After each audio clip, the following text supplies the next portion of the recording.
On this next example, B, I'm going to go through and look at this. It's already factored. I know that I'm multiplying x times x, so it's going to be an x squared, so that means I'm going to have a parabola here. This should be a parabola shape. But because the absolute value means that I cannot dip lower than down into these negatives. I can't have less than 0. So, but it's already factored, so it's going to tell me where my zeros are. So using zero products, so if either one of these equals 0, that means that the whole thing is 0, so it's equal to 0. So this right here says it's always going to be the opposite. So when x is going to be a positive 1, this is 0. Anything times 0 is 0. So no matter what that is, it's going to be 0. So my whole thing is 0. So what I'm going to do is I could say this one right here is going to tell me it's going to be a positive 1. So positive 1 is going to be one of my zeros. Looking at this one right here, this is going to be a positive 3. So when this is 3, 3 minus 3 is 0. 0 product means everything's going to be 0. So when x is positive 3, that means that the whole thing is 0. So I know that it's going to cross or touch the x-axis at that point right there. So since I know that, I'm going to go through and actually start plugging in some points around that. So I'm going to do another table. So this is going to be my x, and this is my y. So let's see. I already know what these two are. Let's find the one in between. In a normal parabola, it would dip down and continuously go like this. But because this parabola is an absolute value, it's going to probably change a direction here. So let's take a look. So on this right here, when this is 1, 2, I'm going to plug in 2 for this. So this is going to be 2 minus 1, which is 1. And this is 2 minus 1, which is going to be negative 1. So this is 1 times negative 1, which is going to give me a, when I multiply those two together, it's going to be a negative 1. And the absolute value of negative 1 is positive 1. So that's going to give me my next point, which is going to be right here. So that's going to be up in between. Now let's go on the other side over here. So if I plug in 0, 0 minus 1 is negative 1. 0 minus 3, that's negative 3. So I have negative 1, negative 3. That's going to give me a negative 1 times negative 3. That is a positive 3.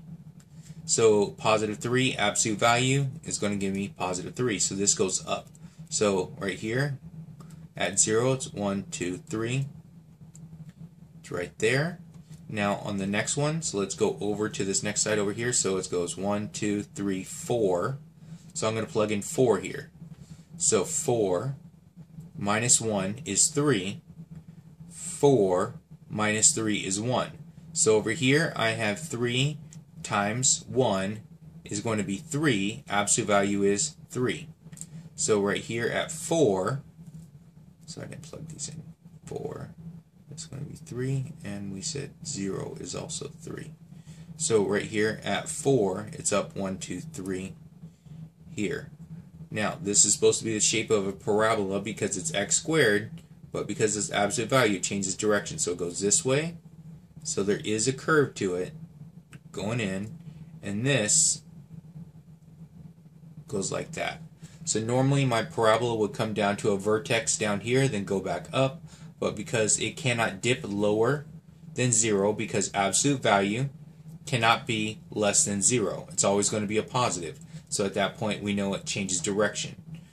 I cannot have anything in here.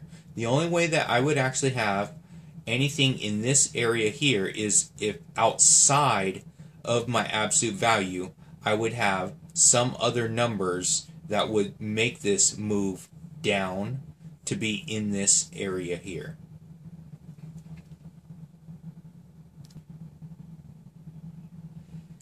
On this next problem, 2.3.1, I'm going to go through and show that this is still valid, that this is going to be equal to this. So first thing I'm going to do is I'm going to try and factor out. So if I factor out, I'm going to have absolute value of 2 times quantity of 2x plus 3. There.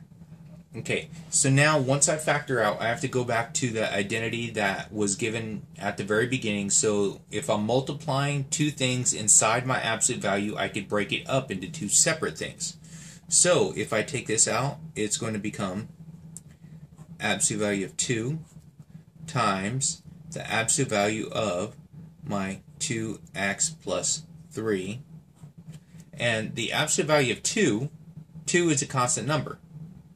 Okay, it's not going to vary. I'm not factoring out a variable. I don't have to worry about my absolute value because 2 is always going to be positive because 2 is positive.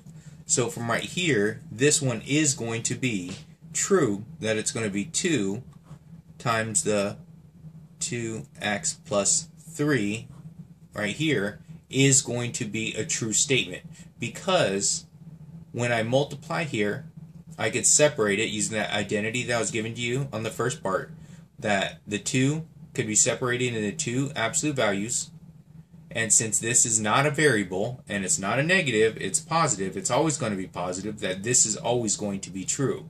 This will always work. Now if I take a look at the next problem here, if I try and make this one here work, if I make this into this, let's take a look. If I do the same thing, I would have to start by taking out a -1. So if I factor out a -1 times, so right here, it's going to end up becoming, so it's going to be a positive x and a -3, so that's why they are able to rewrite it as the x plus, I'm sorry, x minus 3. Let me rewrite that again. Okay. So absolute value, -1, times absolute value of my x minus 3. Like that. Alright, so now, forgive my doodling and my chicken scratch. Alright, so now from here, given this, I cannot say that this is going to be equal to this. Yes, the absolute value is going to make this positive right here, but I can't factor out a -1 from this and just change the total value of this, because this one is not always going to be the positive. I factor out a -1, so if I try and put it back into it, it's not possible, because this one right here will become a negative value. So right here, this is a negative value, it becomes positive, and it's not possible to put it back in as a negative. Where on my first problem up here, I had a positive number. I took out a positive number, it stayed positive after the absolute value. But because this problem right here is negative, yes, the absolute value will make it positive, yes, it becomes that, but because of the rule that I have, that this is going to be positive, it's going to change the value of that. So this one is not going to work out. So I cannot prove that this one is going to be true.